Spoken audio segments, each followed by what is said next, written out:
آج وہ جو آقا علیہ السلام مدینے سے باہر گئے تھے کہاں، اور ایک سرخ اونٹ دیکھا. اس دور میں پراڈو آپ کے پاس لوگوں کے پاس سواری ہوتی بڑی اعلیٰ ہے، اس دور میں سرخ اونٹ جو تھا نا سب سے اعلیٰ سواری تھی. میرے مصطفیٰ کو پسند آ گیا، میرے مصطفیٰ کو پسند آ گیا. آپ آگے بڑھے اور اس وفد کا جو رئیس تھا اس کا نام طارق تھا. کیا تھا؟ طارق. وفد طارق کے نام سے سیرت نگاروں نے اس واقعے کو لکھا ہے. حضور نے فرمایا جا کر ایسے فرمایا بھئی اونٹ بیچو گے؟ یہ اونٹ انہوں نے بیچنا تھا یا نہیں بیچنا تھا؟ مصطفیٰ کا چہرہ دیکھا، حضور کا فدا ہو گئے، کہنے لگے جی بیچنا ہے. سرکار فرمانے لگے بھئی میں تو ویسے ہی آیا تھا، دینار درہم لے کر نہیں آیا، اگر یہ اونٹ دے دیں تو میں گھر جا کر پیسے بھیج دوں گا، تمہاری رقم بھیج دوں گا. انہوں نے اپنی اونٹ کی مہار سرکار کے ہاتھ میں دے دی اور یہ بھی نہیں پوچھا آپ کہاں رہتے ہیں، آپ کا گھر کہاں ہے، آپ کا گھر کہاں ہے.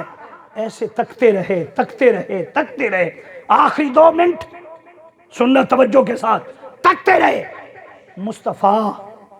مصطفیٰ ایسے اوجل ہو گئے، وہ تکتے رہے. جب آقا اوجل ہو گئے ایک دوسرے کہنے لگے اوئے ہم نے تو پوچھا ہی نہیں اس کا نام کیا تھا، یہ کون تھا؟ ایک نے کہا یار میں تو دیکھتا رہ گیا، جب بولتے تھے نا تو منہ سے نور نکلتا تھا. دوسرے نے کہا کہ جب وہ بولتے تھے نا تو ایسے لگتا تھا کہ منہ سے گلاب نکل رہے ہیں. تیسرے نے کہا یار تم نے دھیان نہیں کیا، ان کی آنکھیں ایسی تھیں جیسے سمندر ہو. کیا ہو؟ اور سمندر میں جو موتی ہوتے ہیں اس سے بھی زیادہ روشن تھی. تیسرے نے کہا یار تو آنکھوں کی بات کر رہا، تم نے اس کی زلفیں دیکھی جیسے رات سیاہ ہو. کیا ہو؟ رات، یا پھر کعبے کا غلاف ہو. کیا ہو؟ کعبے کا.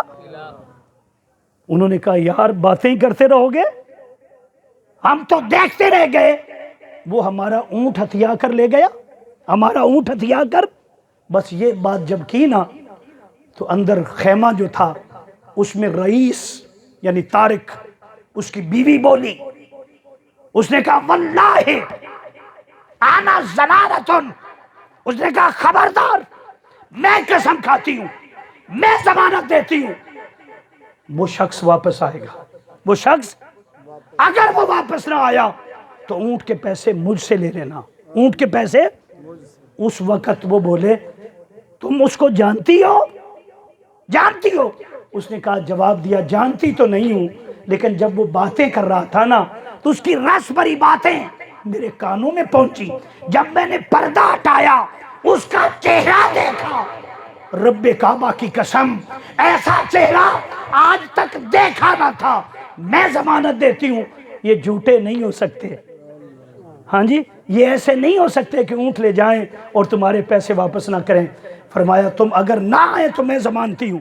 اتنے میں حضور کے صحابہ بھی آ گئے اور 7 کھجوریں لے کر آئے. کہنے لگے حضور نے بھیجا ہے، آقا نے بھیجا ہے، تمہارے ساتھ سودا ہوا تھا، یہ کھجوریں بھی کھاؤ اور یہ پیسے لائے ہیں اونٹ کے. وہ کہنے لگے پیسے بھی چھوڑو اور کھجوریں بھی حضور کے در پر جا کر کھائیں گے، کلمہ پڑھیں گے اور آقا کے بن جائیں گے، اعلان کریں گے اس جیسا سونا نہ ہے نہ ہوگا. مبارک ہو محترم ظفر صاحب، اس سونے کا جشن قیامت تک کریں. اعلیٰ حضرت نے کہا تھا کہ حشر تک ڈالیں گے ہم پیدائش مولا کی دھوم، مثل فارس نجد کے قلعے گراتے جائیں گے. نہ یہاں تھوڑ ہوگی نہ وہاں تھوڑ ہوگی، قبر میں بھی حضور کا دیدار ہوگا اور حشر میں بھی آقا علیہ السلام کی توجہات کا فیض ملے گا. اللہ پاک عمل کی توفیق عطا فرمائے، آقا کی پکی اور سچی غلامی عطا فرمائے، ہمیں نماز پڑھنے کی توفیق عطا فرمائے. سچ بولنا، حضور کی امتی ہے نا، سچ بولنا، کسی کا حق نہیں کھانا، کسی کا حق، کسی کے سودے پر سودا نہ کریں، نجائز کسی کے ساتھ نہ کریں. حضور کے غلام ہیں نا، اور آقا کے غلاموں کے انداز نرالے ہوتے ہیں. انداز کیونکہ وہ اللہ والے ہوتے ہیں۔ اللہ پاک عمل کی توفیق عطا فرمائے۔ وما علینا الا البلاغ۔